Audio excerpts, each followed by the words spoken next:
Selamat pagi, Bapak, Ibu-ibu, saudara-saudari sekalian. Kebetulan hari ini tahun baru Imlek.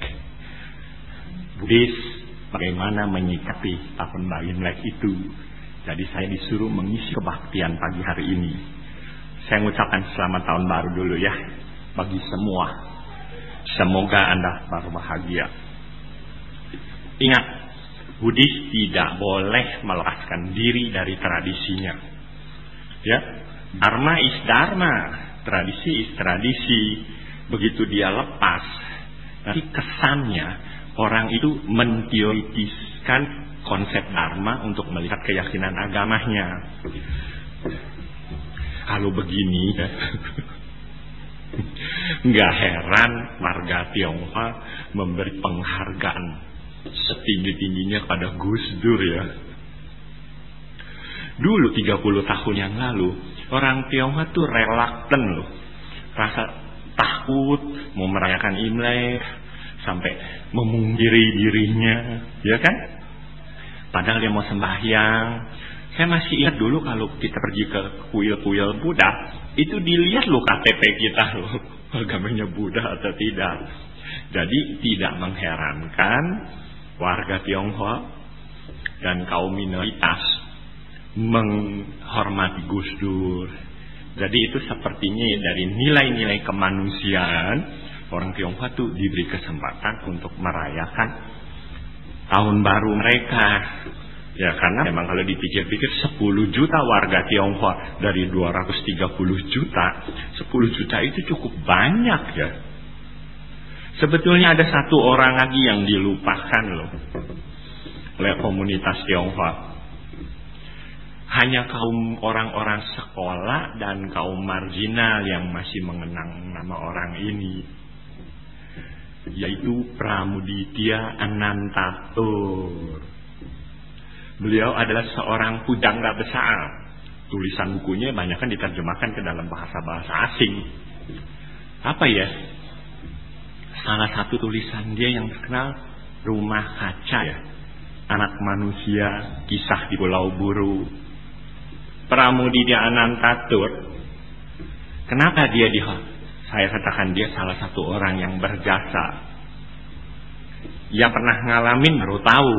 Pada tahun 62 banyak warga Tionghoa di kampung-kampung itu nggak boleh dagang, dan itulah yang dikenakan istilah PP 10 ya. 62 banyak yang belum lahir, saya masih kecil ya. Di orang-orang yang dari daerah, terutama sebetulnya PP 10 itu di Jawa Barat. Di orang-orang Tionghoa tuh nggak boleh dagang di pelosok-pelosok kota tuh nggak boleh, karena mereka memegang warga negara asing, warga negara Republic of China, People's Republic of China, warga negara heretik. Dan mereka tuh nggak punya surat, jadi mereka nggak boleh dagang. Mereka dipaksa suruh pulang.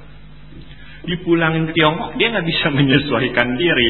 Akhirnya mereka ditaruh di Guangxi, di Hainan untuk menanam teh, dan itulah yang kita kenal warga Tionghoa yang tercecer ya. Mereka sebagian besar melarikan diri ke Hong Kong. Wah, itu benar-benar kasihan ya.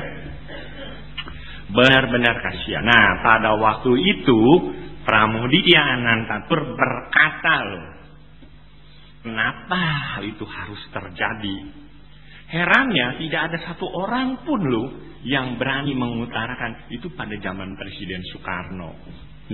Jadi kalau saya ingat, oh iya Gus Dur ya, kita juga nggak boleh lupa sama Pramuditya Anantatur ya. Beliau seorang sastrawan yang berbicara secara manusiawi. Mengapa kita menggusur mereka? Anda belum pernah lahir, jadi nggak ngalami itu. Kalau lihat itu takut loh ya.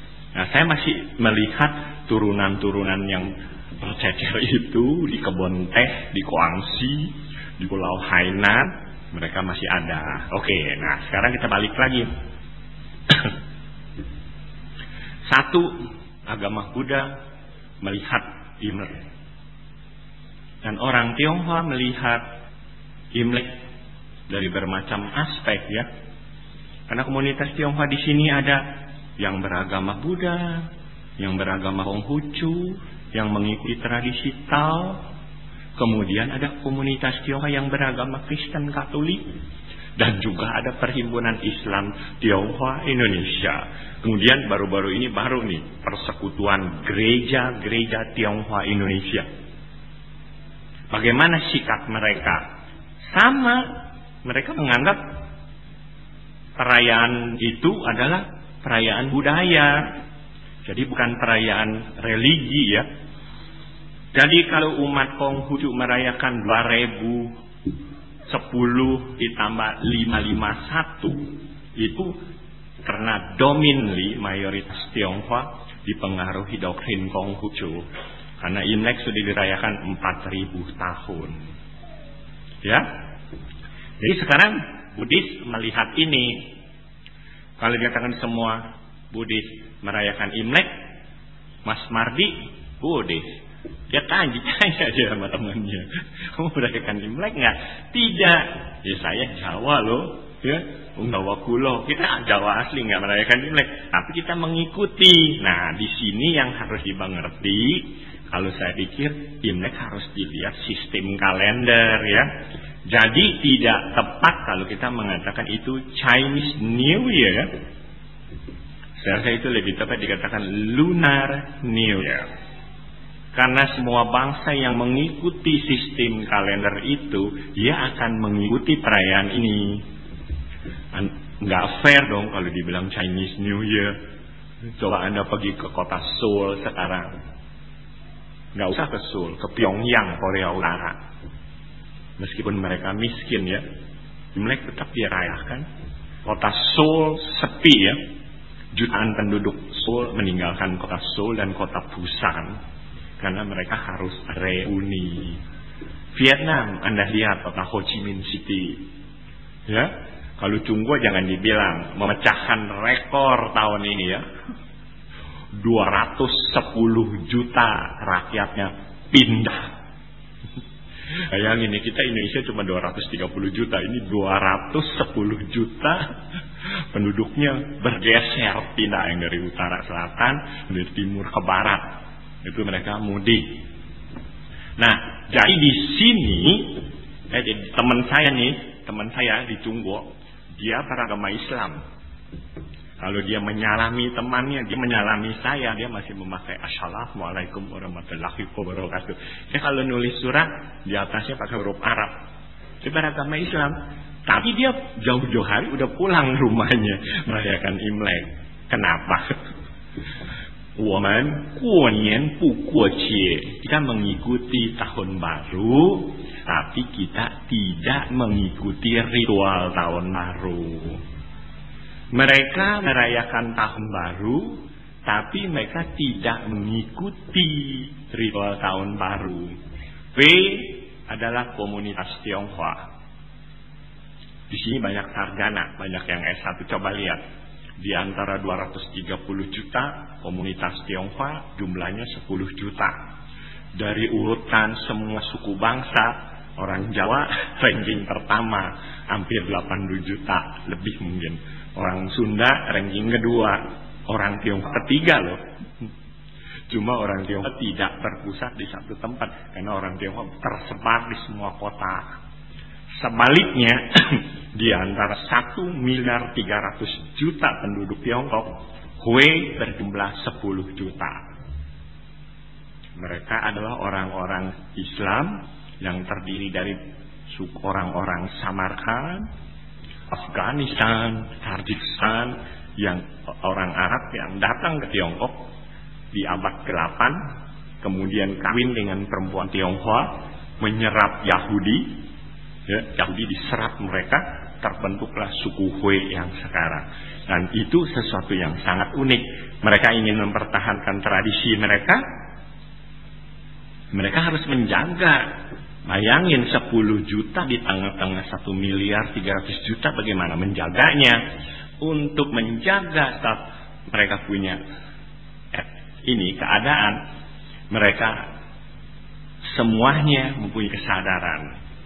Orang Hui yang tinggal di utara dengan orang Hui yang di selatan, itu mereka bisa melakukan kontak dalam pertemuan. Untuk menjaga, mereka tampil keluar, semua pria memakai kopiah putih lalu jalan. ya.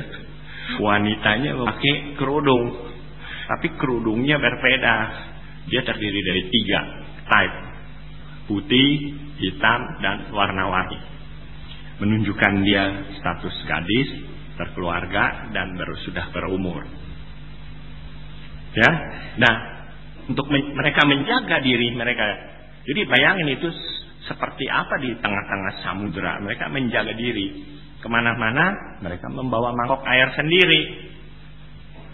Mereka tidak akan minum di tempat yang non-muslim. Kemana-mana mereka akan jalan melirik ke tembok semua kota-kota besar. Kalau dia menemukan Qingden halal, oh dia tahu itu restoran mereka. Ya, nah ini kita lihat loh keunikan mereka, dan di situ terlihat pluralis, Pak. Non-Hui menghormati mereka. Nah, sekarang kita kembali lagi. Lunar kalender, Lunar New Year bagi orang-orang Tionghoa yang telah merayakan 4000 tahun itu, sebetulnya dilihat dari sudut budayanya itu apa sih? Ada 4 hal yang mereka rayakan. Ya, sekarang kelihatannya para sarjana budayawan ingin mengkonklusikan sebetulnya yang dirayakan di dalam tradisi Imlek itu apa. 1, mereka merayakan itu untuk menghormati leluhur dan dewa-dewa mereka. Sebetulnya orang Tionghoa juga mempunyai konsep agama tuh monoteistik ya. Karena yang dipujakan Tuhanan yang Maha Esa. Kemudian leluhur mereka. Kemudian dewa-dewi mereka. Penghormatan leluhur dianggap penting bagi orang-orang Tionghoa, terutama ketika doktrin Konfusianisme memberikan input yang begitu tebal kepada komunitas Tionghoa. Ya, jadi kita lihat nih, sebelum pergi kemana-mana, ya sembahyang dulu pada leluhur mereka. Tetapi ini yang harus dipikirkan nih, ya, bapak-bapak, ibu-ibu, saudara-saudara kita yang Muslim, kalau mereka Idul Fitri, sebelum mereka silaturahmi, mereka sholat Idul Fitri dulu. Jadi kalau kebetulan Imlek jatuh hari Minggu, ya kebaktian harus tetap berjalan. Setelah itu baru kita pergi ke rumah teman atau saudara kita. Itu satu yang harus dimengerti. Nah, kemudian kita lihat balik lagi, penghormatan kepada leluhur. Hal itu dianggap penting ya. Hampir tidak ada kita temukan generasi Tionghoa sekarang yang punya meja abu bisa lebih dari 5 generasi ya. Ada seorang mahasiswi itu mau bikin skripsi tentang penghormatan leluhur, dia tuh sulit loh menemukannya ya. Dan memang kita jarang, saya melihat di Tangerang ada yang 6 generasi, mereka bisa urut tuh, terlihat dari urutannya, kita bisa baca. Dan menghormati leluhur dianggap penting, karena tidak ada leluhur, tidak ada kita. Ya, itu cara mereka berpikir yang paling sederhana. Cuma kadang-kadang ya karena menghormati leluhur, kemudian murid melihat ini, ya, kan udah lahir kembali Pak, tanpa disembayangi lagi, ya. Sehingga ini di masyarakat timbul kontroversial nih. Arcah Buddha di sini, leluhurnya di samping. Ada biku yang datang, dia bilang jangan, pinggirin katanya. Yang punya rumah bilang nggak mau, saya mau minggirin karena saya menghormati leluhur sebelum saya punya altar Buddha ini. Mereka bilang kan leluhur kamu udah lahir kembali. Nah, jadi bagaimana? Konghucu pernah bilang, Jisen Ru Shen Zai. Bukan mereka sudah lahir kembali atau tidak, penghormatan leluhur itu dianggap suatu penghormatan kepada nenek moyang dan rasa terima kasih. Saya kalau pergi penghormatan leluhur, kebetulan keluarga saya kita susun jadi satu ya di Kelenteng dekat di Mangga Besar. Saya melihat itu saya punya ongcoh loh, great grandfather engkong saya berpapa. Saya nggak pernah lihat kok. Pertama dia datang kemari masih ada tocangnya, ada kucirnya. Kemudian datang kemari kucirnya gundeng, ya, sempat difoto. Ya udah pasti datang kemari nggak lama terus meninggal. Itu tetap disembahyangi. Itu kan kemarin udah berapa puluh tahun, udah hampir 100 tahun. Kan kalau secara teori Buddhis kan dia udah lahir kembali dong. Tetapi kenapa itu harus tetap dihormati? Nah, kesana di situ unsur budaya. Jadi tidak semata-mata unsur religi yang filosofis menyikapi sikap itu, ya. Tapi kadang-kadang memang ada anekdotnya, ya, ada lucunya gini. Ada seorang tokoh Buddhis, seorang ibu, dia tokoh Buddhis di daerah Jawa Barat. Karena orang Tangerang mempunyai kebiasaan kalau sembahyang tuh kan makanannya banyak tuh. Yuk, sembahyang tuh biasanya setelah hio. Anak-anak generasi yang sekarang dia nggak ngerti. Biasanya kan tunggu hionya mati kan sampai habis baru makanannya diangkat. Nah, waktu mau diangkat tuh dia siopoi, uang logam, ya plus minus tuh dilempar begitu. Si ibu ini bilang sama saya, Pak Coming, kok saya sembahyang udah hampir 2 jam, siopoi saya nggak bisa ya. Kayaknya kok suami saya nggak mau ninggalin tempat ini. Padahal dia tokoh Buddhis tuh si ibu itu. Dia nyembayangin suaminya. Kenapa ya suami saya kok disembayangin nggak mau pergi-pergi ya? Ada apa siopoi? Berkali-kali siopoi nggak jadi. Terus si ibu merenung, dia ngeliatin makanannya nih. Itu makanan 12 macam loh. Oh, pantesan tuh di situ ada satu makanan yang dibeli sama cucunya yang meninggal tuh nggak doyan. Dia beliin Kentucky Fried Chicken. Itu anekdotnya begitu.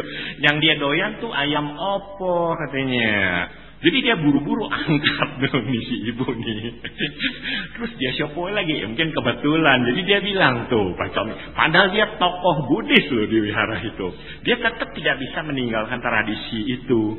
Kalau orang Tangerang tuh rame loh sayangnya ya. Sambal goreng, ya, ayam opor, ya, cenap, buah langkaling, ya, yang kita nggak yang jarang lihat tuh, makanannya tuh beragam banget. Ya, jadi yang pertama penghormatan kepada leluhur, penghormatan kepada dewa, penghormatan kepada Tuhan yang Maha Esa, ya, penghormatan kepada dewa-dewa lain. Dewa yang paling dekat adalah Chow Kun Kong, dewa dapur. Di dalam Buddhis tidak dikenal dewa dapur. Dewa dapur itu datang dari Taois. Tetapi coba lihat di malam ada orang menggeser meja sembahyang ke depan, ya. Nanti tanggal 9 dirayakan lagi harus mengambil tebu. Itu biasanya semuanya itu mesti diangkat pakai diganjel. Tapi lihat tadi malam mereka sembahyang di sini terlihat adanya sinkretisme agama. Mereka menghormat pada Tuhan yang Maha Esa. Tetapi karena nanti jam 11 sampai jam 1 itu pertukaran waktu, dewa rezeki akan melintas di udara. Ya. Nah, dewa rezekinya itu di kalangan konsep orang Tionghoa itu bermacam-macam. Ada yang datang dari Tao Chiao, dari Taoisme, ada yang datang dari Tantra, Waisramana. Ya, Waisramana itu datang dari Tantra yang mereka anggap itu adalah Zambala, Chai Sen Ye. Padahal Waisramana itu di dalam tingkat dewa umat orang-orang Buddhis itu adalah Catur Maharajika Dewa, Sutatian Wang. Salah satu dari Catur Maharajika Dewa itu akan melintas di udara dan kita memberikan persembahan, ya, agar di tahun ini kita bisa lebih baik. Bapak-bapak, ibu-ibu, saya rasa dari semua penanggalan-penanggalan yang beredar sekarang, penanggalan Imlek yang kita pakai ini tergolong penanggalan tua. Ini tidak lunar 100% ya. 75% atau 80% lunar. Yang sisanya itu adalah solar. Ini mesti dimengerti sistem kalender ini. Ya, saya bilang lunar, solar. Solar tuh matahari, lunar tuh bulan. Bulan mengitari bumi, bumi mengitari matahari. Kenapa cengbeng selalu jatuh tanggal 5 April? Tangce jatuh tanggal 22 Desember. Karena dia solar sistemnya. Kalau dia mengikuti lunar melulu, itu dikhawatirkan agak kurang tepat. Maka setiap 4 tahun sekali akan disisipkan satu bulan, yaitu disebut Zulhijjah, bulan Kabisat, supaya perhitungan itu lebih tepat. Itu sekedar pengetahuan kita tentang kalender. Orang-orang Tionghoa yang merayakan Imlek harus tahu. Kadang-kadang lucu ya, ketika Imlek tidak diresmikan, sebagian orang mau merayakan.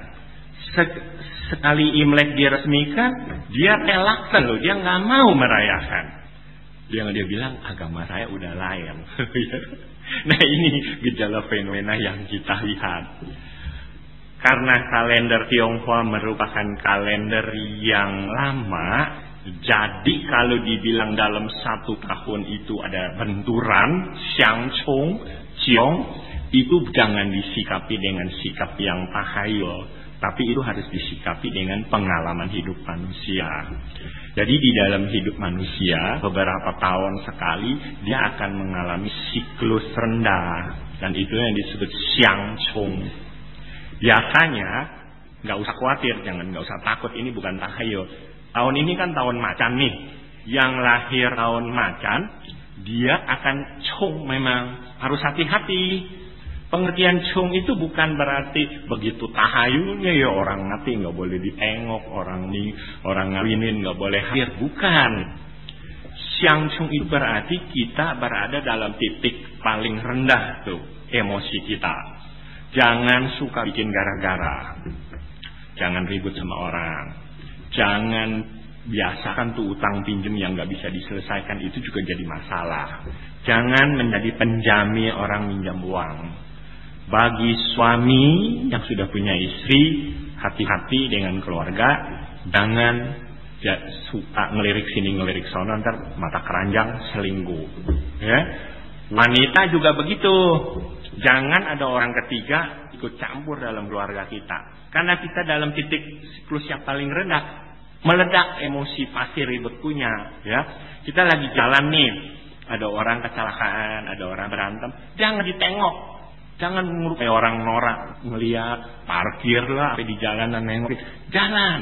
Karena itu kalau mereka berantem ada apa, kita kena. Jadi kita sendiri harus menjaga, ya. Kurangi keluar malam yang tidak ada tempatnya. Ya, di dalam kehidupan manusia yang paling sulit di atas itu sebetulnya 2. 1 adalah urusan duit, 2 adalah urusan nafsu. Ya, karaoke, klub malam hindari yang tidak pada tempatnya untuk dikunjungi. Nah, setiap orang menjaga diri. Saya rasa itu harus disikapi dengan konteks yang lebih objektif ya. 1, mereka melakukan puja sembahyang kepada leluhur dan dewa mereka. 2, mereka reuni, makan malam bersama dianggap penting. Makan malam bersama dianggap penting. Kenapa perayaan Imlek dominan, kaum Konghucu lebih dominan? Karena beribu-ribu tahun mereka memang leading, memimpin hal-hal yang demikian. Sedangkan di dalam konteks Konghucu, keluarga adalah sesuatu yang paling penting. Masyarakat ini kan terdiri dari banyak orang. Partikel yang paling kecil kan keluarga.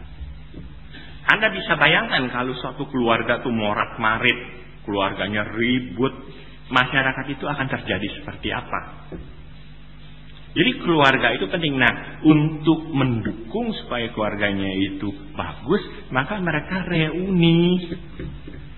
Dulu saya kira hanya kita ya di sini kalau lebaran orang pada mudik ya. Kalau perlu anak kecil diceblosin melalui jendela kereta. Saya lihat di Cungku orang berduyun-duyun pulang kampung padahal masih lama Imlek. Mereka bilang, bagaimana juga saya harus reuni dengan keluarga saya karena ini setahun sekali. Nah, jadi terlihat sekali konsep keluarga itu penting, ya. Doktrin Konghucu yang harus kita mengerti loh. Apakah Anda setuju atau tidak karena Anda menganggap diri Anda Buddhis? Tapi saya rasa seperti yang Gus Dur katakan, ya.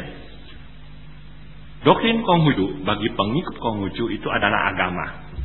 Tapi filsafat Konghucu bagi non-Konfusianis itu adalah filsafat hidup. Ya, di dalam doktrin Konghucu yang penting konsep mereka xiuxin, xijia, ziguo, ping tianxia. Setiap orang berusaha mengendalikan dirinya sendiri, mengatur rumah tangganya, membina keharmonisan di tengah-tengah masyarakat, dan menciptakan perdamaian dunia.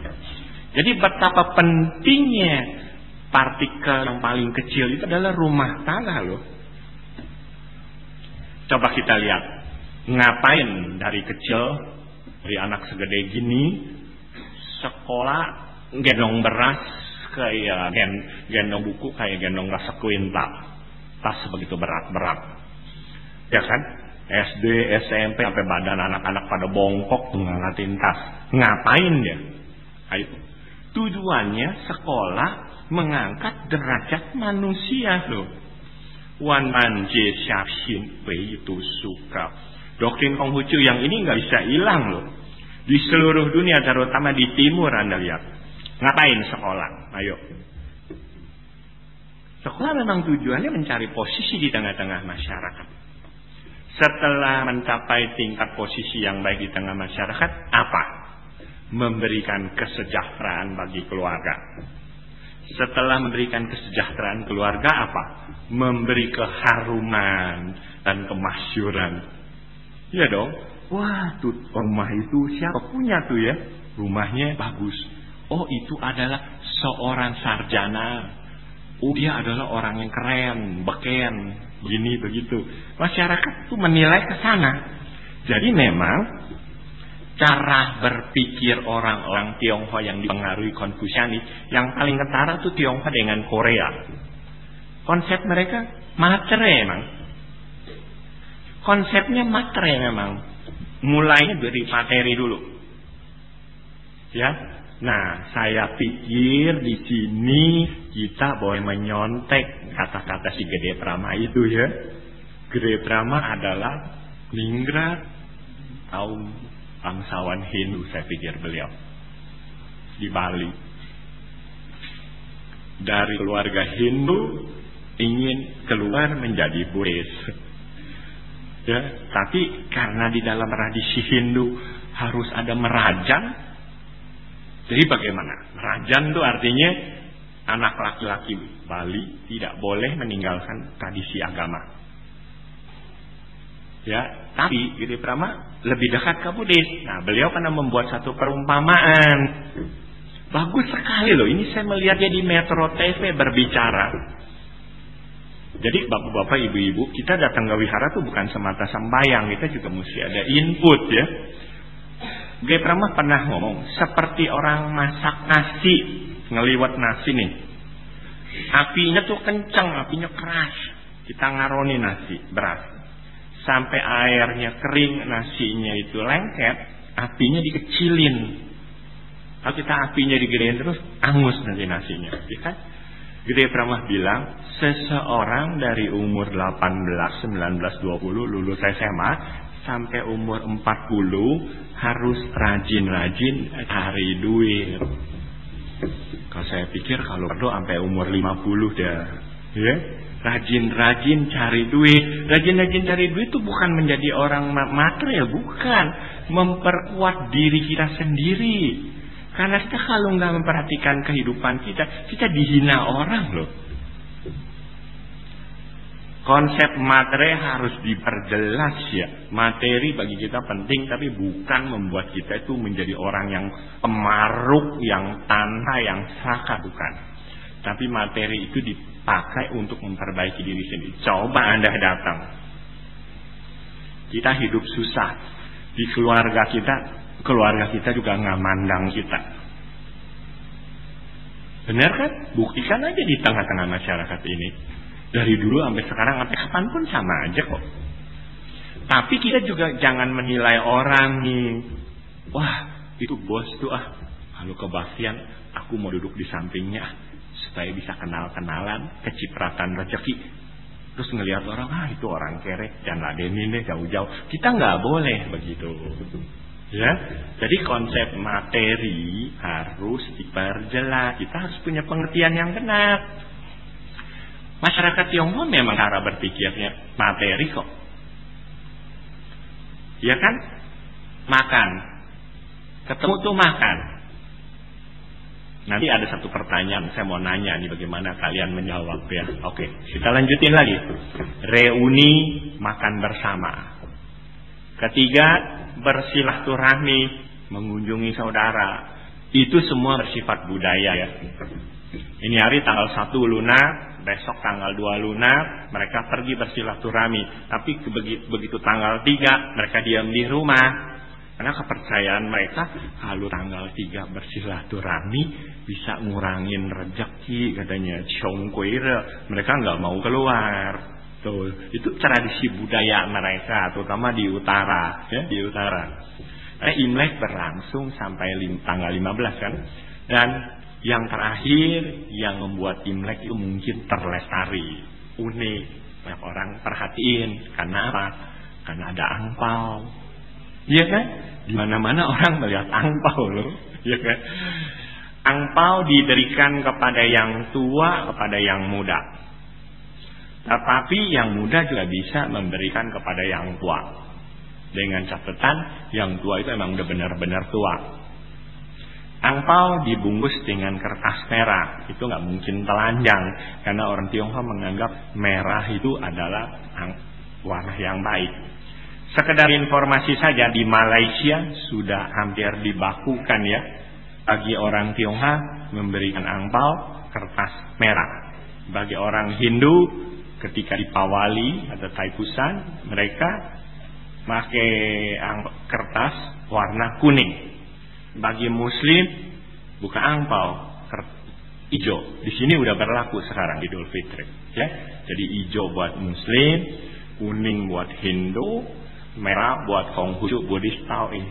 Itu nggak ada siapa yang nentuin itu. It goes without saying, berjalan sendiri di tengah-tengah masyarakat, karena itu faktor budaya yang menentukan. Nah, jadi keempat yang sifatnya tadi, satu, mereka menyembayangi leluhur mereka, dewa-dewa mereka. Kedua, mereka makan malam bersama, reuni. Ketiga, mereka bersilaturahmi ke tetangga, teman-temannya. Keempat, mereka memberikan angpau. Keempat itu, empat-empatnya lebih bersifat budaya, meskipun diantaranya juga punya nilai-nilai religi. Tinggal saja umat Buddha sekarang menyikapi itu. Lepasnya penanggalan Imlek, umat Buddha tidak bisa merayakan Waisak loh. Anda mau ngomong apa? Ayo. Oh, saya udah Buddhis, saya nggak ikut Imlek lagi. Itu kacang lupa di kulit namanya. Sekarang penanggalan Imlek Anda tidak pakai. Bagaimana Anda merayakan ini? Waisak jatuh tanggal 15 bulan 4 lunar. Asadah jatuh tanggal 15 bulan 6 itu.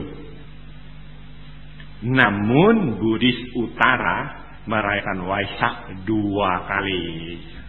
Ini pun kita harus tahu ya. Nanti kalau ditanya sama temannya yang non-Buddhis, bagaimana Anda menjawab? 20 tahun yang lalu di kantor saya ditanya, dia orang keraton, teman saya, Pak, kalau begitu Bapak merayakan hari rayanya 2 kali Pak ya? Yang mana? Dia bilang, Waisak Bapak pergi ke Candi Borobudur, Imlek juga Bapak rayakan. Iya. Oh begitu ya. Oh begitu ya. Karena kenapa dia nanya? Karena yang dia heran itu, kenapa di dalam komunitas timur ini sinkretisme itu sering terjadi ya.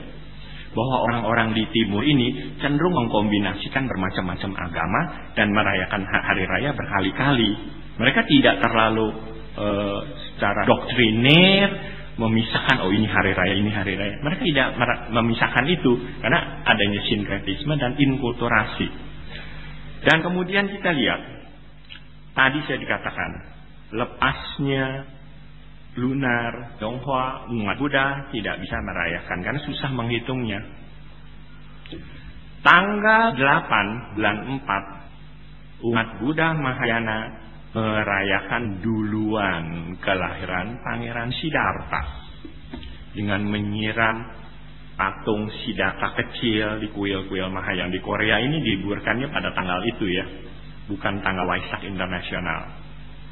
Dan setelah 7 hari perayaan itu baru dirayakan Waisak secara bersama umat Buddha di seluruh dunia. Jadi umat Buddha Mahayana merayakan Waisak 2 kali. Saya rasa informasi ini perlu, terutama guru-guru agama nih. Kalau dia ditanya, Pak, kok di utara merayakan Waisak duluan dari kita? Kenapa? Waisak yang jatuh tanggal 15 bulan 4 ditetapkan oleh Sidang Kongres Sangha Sedunia, The World Fellowship of Buddhists pada tahun 1956. Bahwa itu berdasarkan keputusan konsili Sangha Sedunia dan umat Buddha sedunia. Waisak jatuh bulan Mei pada tanggal 15 bulan 4 menurut lunar. Ya, itu harus kita tahu. Kalau gitu Buddhis tahun barunya kapan? Ayo. Buddhis punya tahun baru kan mestinya dong. Kan Imlek yang kita rayakan ini kan tahun baru bangsa-bangsa di timur. Setelah mereka menerima agama Buddha menjadi anggota dalam keluarga mereka. Nah sekarang Buddhis di India tahun barunya kapan? Ini disebabkan karena umat Buddha di India tidak ada lagi. Di abad ke-13 agama Buddha hampir total sirna dari India. Padahal tahun baru Buddhis India harusnya secara objektif ya, Chengli Nyepi tahun baru Saka itu Raja Kaniska yang menentukan. Ya, tetapi karena pada waktu itu di India umat Buddha udah tidak ada, kau bilang apa? Di abad ke-13 agama Buddha lengser dari India, tidak berbekas hampir. Bisa terjadi begitu ya. Agama Buddha pernah menjadi agama negara, tapi di India agama Buddha pernah hilang. Bodh Gaya di Masang Buddha mencapai kebudahan itu radius 5 km itu mayoritas Hindu. Bahkan saya pernah ketemu seorang pemandunya, pengetahuan agama Buddhanya begitu bagus loh. Pada satu hari dia ngajak saya, mau nggak kamu ke rumah saya? Oh mau banget ya, saya pengen lihat keluarga kamu. Oh nggak taunya dia adalah Brahmana ya. Dia adalah Brahmana. Dia nggak mau beragama Buddha.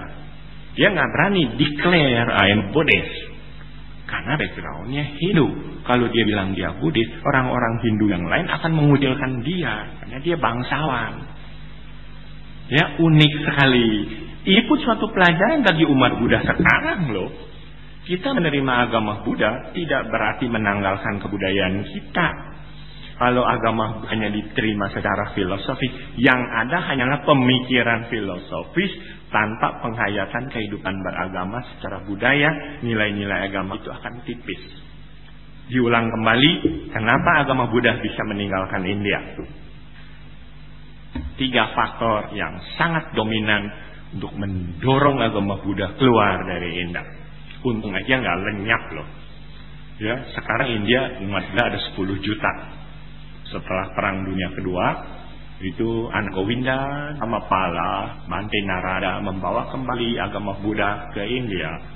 Sangga Sena seorang biku India, mereka bertekad untuk membawa kembali agama Buddha ke India. Agama Buddha di India hilang karena 3 faktor.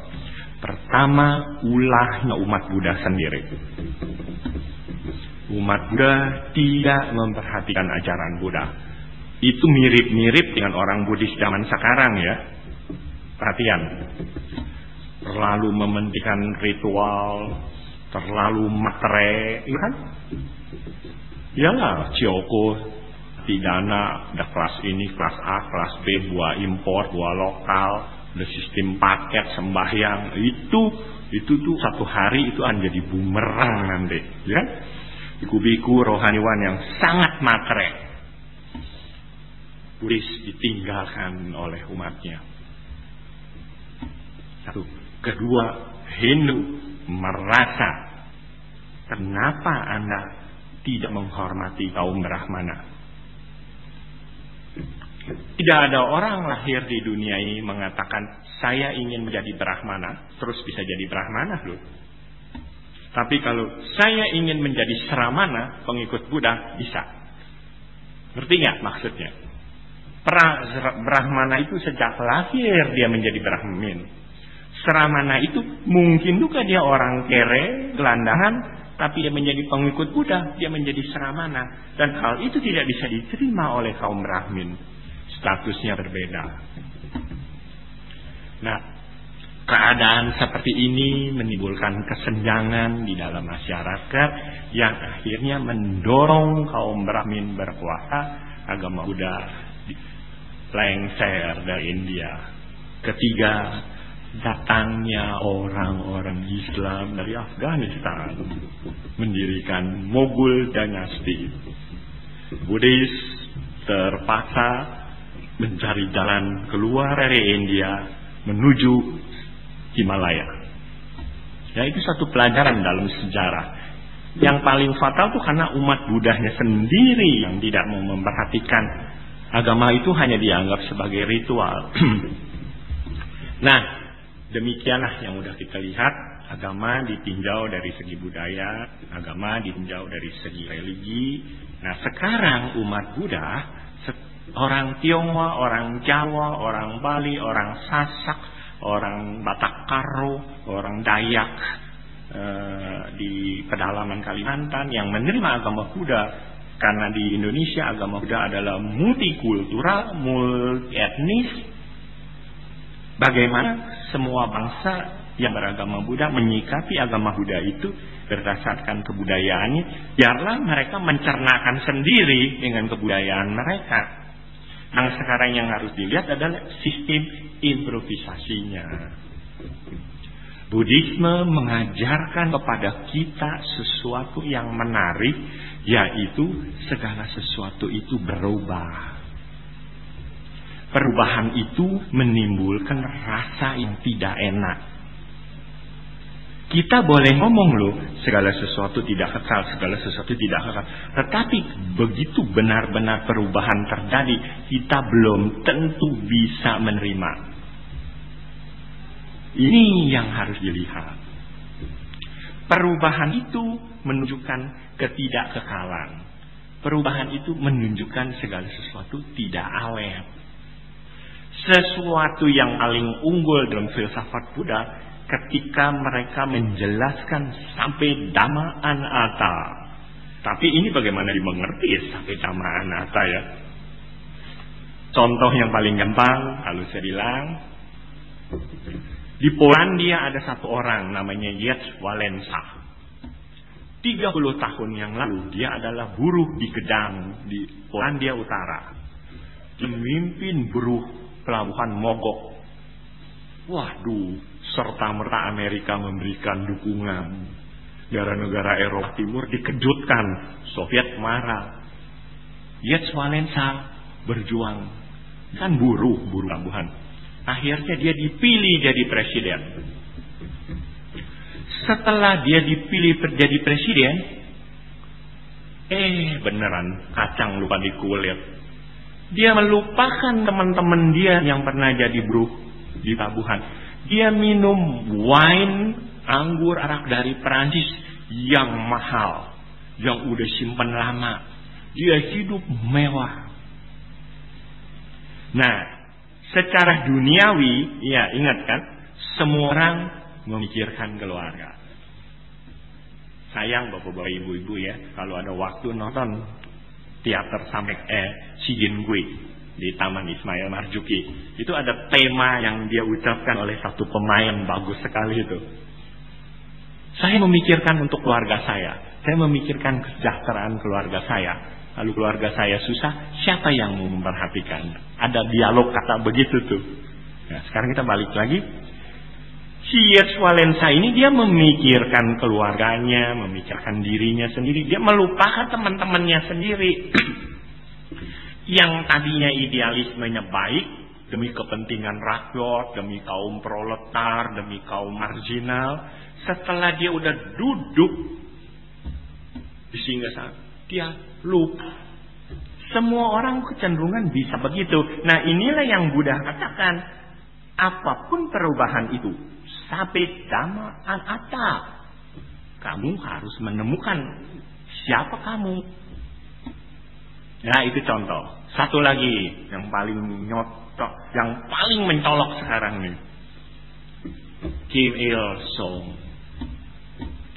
Dia berjuang menghalau Jepang dari Korea. Dia melahirkan Kim Jong Il dari istri yang pertama. Secara legendaris, Kim Jong Il dilahirkan di lereng gunung Paekdosan. Orang Korea berpikir loh, Paekdosan. Paekdosan adalah leluhur orang Korea, Dewa Tanggun, yang menjadi nenek moyang bangsa Korea. Dia sengaja dibuat seperti dilegendariskan agar rakyat Korea menghormati Kim Jong Il. Kim Il Sung menjelang meninggal, ngomong satu kata-kata.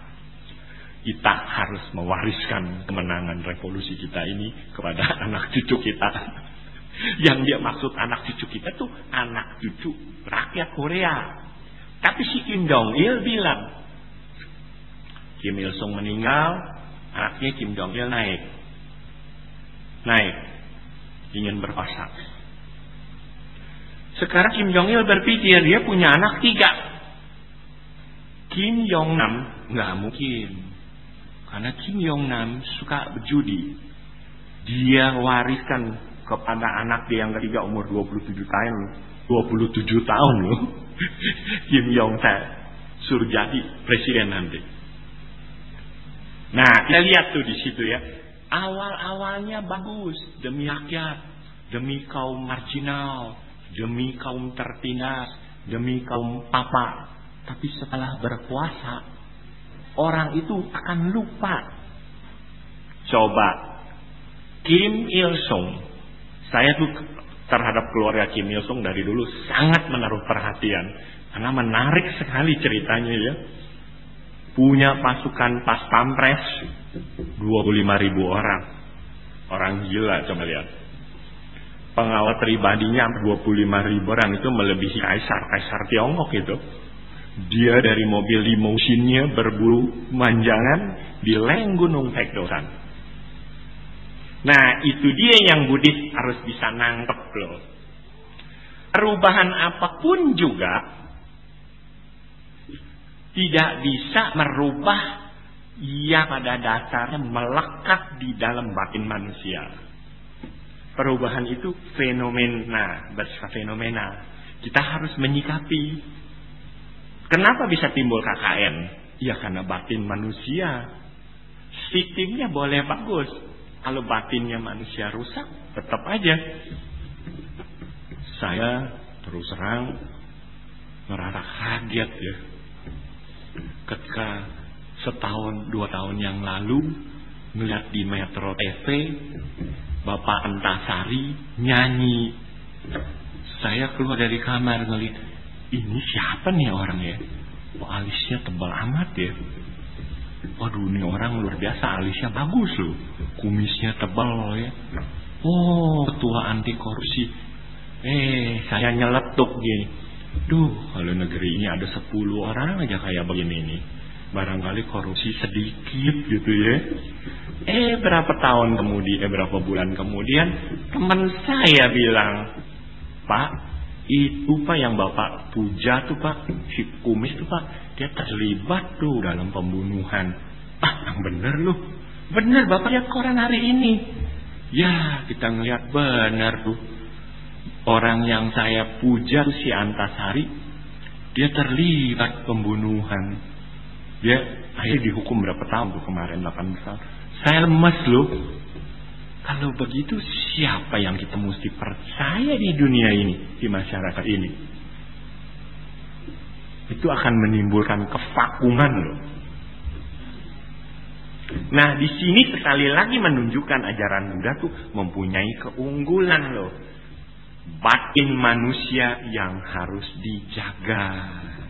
Nah, oleh karena itu, bagaimana untuk mengkonklusikan Imlek ditinjau secara Buddhis dalam konteks rohani adalah kita merayakan tahun baru bersukacita wajar. Kita boleh bergembira, tapi kita jangan show off ya. Kita harus ingat banyak orang-orang di sekitar kita yang miskin. 230 juta rakyat Indonesia yang miskin itu 30 juta bapak-bapak ibu-ibu.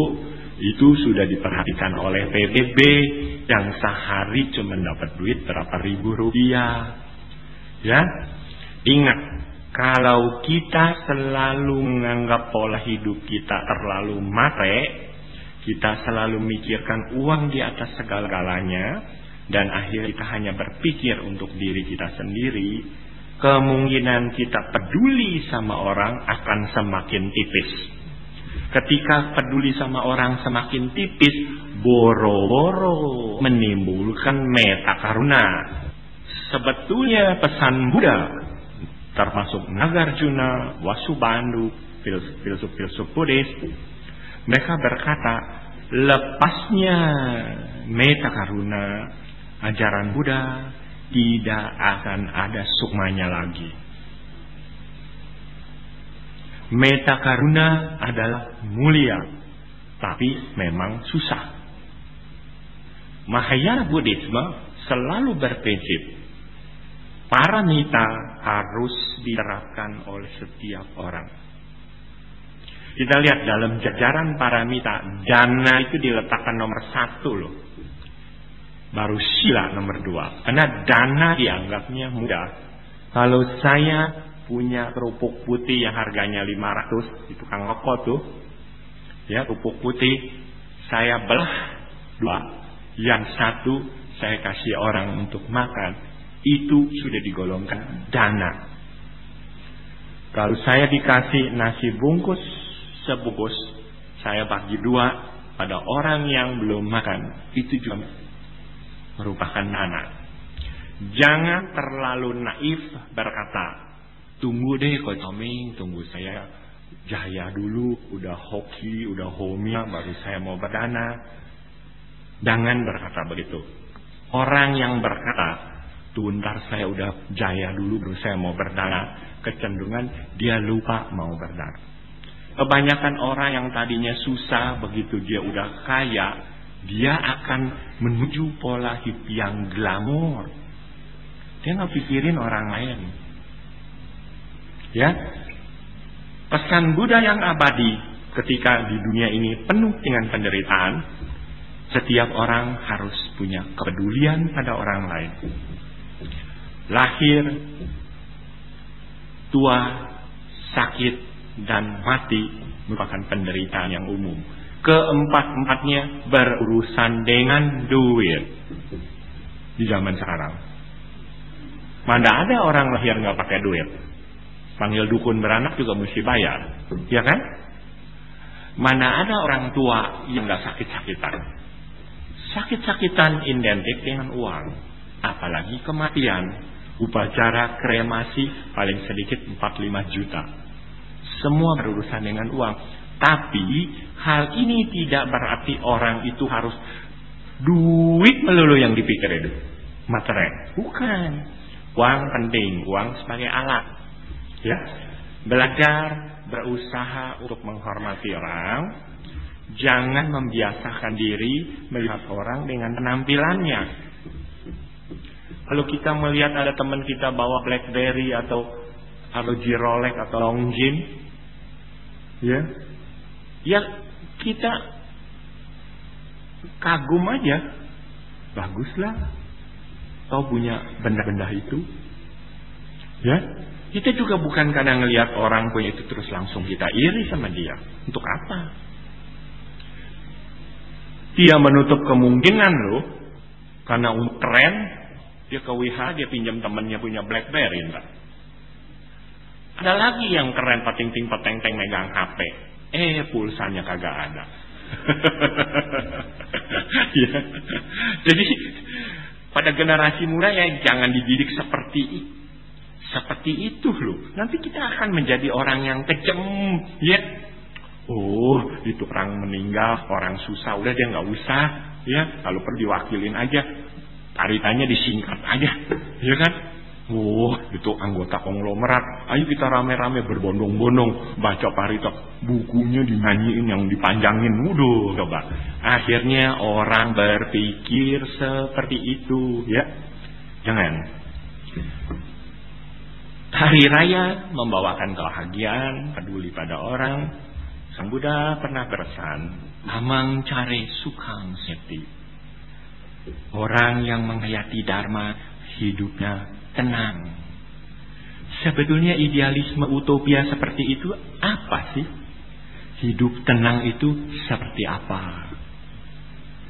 Hidup tenang kalau mau diinterpretasikan dalam bahasa yang sekarang, nomor 1, jasmani, rohani, sehat. Kedua, punya pekerjaan dan punya income yang baik dan sejumlah uang. Tidak matre ya, tapi perlu uang itu. Ketiga, ya, punya kedamaian hidup dalam keluarga. Tidak sering ribut anggota keluarganya. Keempat, memiliki kebijaksanaan sehingga kita bisa mengadaptasi diri di tengah-tengah masyarakat ini. Coba bayangin ya, kalau kita sehat jasmani rohani, kita nggak sering sakit, udah punya sejumlah uang lah, nggak bilang banyak. Satu hal yang penting lagi, yang disebut punya sejumlah uang, kurangi utang sini sana. Kecuali kredit rumah dah ya, kredit rumah karena orang perlu rumah itu bisa dimaklumin. Tapi jangan, bagaimana ya? Mau minum kopi, gula, kopi musim bon warung. Ya memang keadaan ekonomi sih ya, itu yang beda. Tapi yang pasti guru-guru agama sekarang hidupnya udah makmur kayak Pak Marde ya. Nggak ada tuh istilah ngutang ngebom di warung ya. Sofa, kompor gas, motor, atau apapun juga yang nggak perlu, kredit sini, kredit sono. Kartu kredit seabrak-abrak, berarti utang juga semakin banyak. Kalau utang sampai di leher, bagaimana orang meditasi bisa tenang? Belum ke hidung dolek utang. Ya. Jadi jangan biasakan aimu sirong ya. Biasakan diri hidup glamor tapi sebetulnya kita nggak bisa. Itulah yang membuat kita menderita loh. Lalu keluar rumah kerennya kayak orang dari gedongan, tapi kita masuk ke rumahnya, aduh tuh rumah kayak kapal pecah. Jadi bagaimana? Dan ini yang membuat orang menderita, merasa puas dengan keadaan yang sekarang. Dalam hal-hal tertentu harus kita bisa nikmati. Ya, jadi kira-kira begitu. Damang cari sukang seti itu harus betul-betul dihayati oleh kita. Dan untuk mengakhiri cara ini, coba kita lihat Buddha membuat perumpamaan yang sangat menarik sekali ya. Ketika Pangeran Ajatasatru bertanya kepada Buddha, Bhagawan Buddha, bisakah Anda memberikan suatu kesimpulan apa manfaatnya orang menjadi pengikut Anda? Sang Buddha bilang, mereka bisa mencapai pembebasan nirwana, mereka bisa mencapai seperti yang saya capai. Tapi yang pasti, kalau itu diutarakan dalam bahasa duniawi, ada 5 hal. Baik duniawi maupun spiritual, rasa nikmat dan kebahagiaan itu timbul. 1, bagaikan orang yang terbebas dari hutang.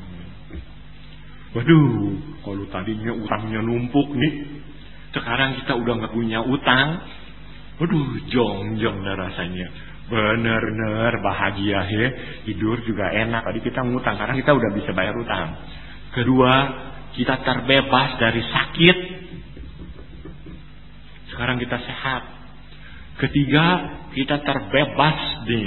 Tadinya kita kerja nih, ya, sama majikan kita nih, sama bos kita nih. Kita dijolimi. Sekarang kita bisa terbebas dari majikan kita yang jolim. Kita bisa berdikari sendiri. Waduh, rasanya seperti apa? Keempat, orang yang difitnah atau karena bersalah di penjara. Setelah hukuman itu selesai, dia keluar dari penjara. Rasa bebasnya itu seperti apa? Kelima, orang yang berjalan di tempat yang gelap. Saya ingat dekat Semarang itu ada alas Kedaton ya. Semarang tuh tanjakan alas roban. Coba jalan sendiri melewati alas roban. Orang yang bisa keluar dari rasa takut, was-was, kemudian dia menemukan ketenangan dan kedamaian, terbebas dari rasa takut. Bayangin rasa bahagia itu seperti apa. Jadi ada 5 hal Sang Buddha katakan itu untuk kita manusia yang duniawi berpikir. Ya. Nah, jadi kesimpulannya, semoga tahun baru Imlek yang dirayakan setiap tahun berangsur-angsur membawa kedamaian, kebahagiaan, kesejahteraan bagi kita. Yang tadinya punya utang banyak, berangsur-angsur utang itu bisa dibayar. Yang tadinya hidupnya susah, berangsur-angsur hidup itu menjadi lebih baik. Ya, itu ada orang akan bertanya dong, beragama Buddha manfaatnya apa? Yang tadinya kita sakit-sakitan, berangsur-angsur dan menjadi sehat. Semua itu kembali ke dalam diri kita sendiri. Jangan suka membiasakan diri menjolimi orang lain. Jangan suka terbiasa menghina orang lain. Ya, saya rasa pesan-pesan orang tua kita benar loh. Kita ngejilat, ngangkat-ngangkat orang kaya, nggak bakal kita bisa jadi kaya. Tapi kita menghina dan meremehkan orang miskin, kita bisa jadi miskin. Ya, umat Buddha, saya rasa di wihara kita ini dan termasuk juga di wihara-wihara lain, biasakan kalau ngomong jangan terlalu keras-keras, mau menang sendiri. Hanya karena kita kebiasaan begitu, kita gampang ribut sama orang. Kenapa kita nggak bisa berbicara ramah? Wajar saja. Belajar sopan santun. Agama kan juga mengajarkan kita sopan santun. Ingat loh, kaum misionaris Fransiskus atau Jesuit datang ke Indonesia bagian timur, mereka bisa mempengaruhi penduduk setempat dengan berbicara sopan loh. Umat Buddha juga harus dibiasakan berbicara sopan. Dan terakhir saya pikir bagi komunitas Tionghoa yang merayakan Imlek, jangan terlalu show off, ya, karena kesenjangan sosial itu sering timbul. Mereka menganggap kita suka terlalu show off, ya. Kita juga harus bisa mengadaptasi lingkungan kita. Kalau kita bisa berdana, ya berdanalah untuk membantu orang-orang yang perlu kita bantu. Oke, saya berhenti di sini. Mungkin mau istirahat, menyanyi dulu. Nanti kita sambung sebentar, jam 11-an kita bubar.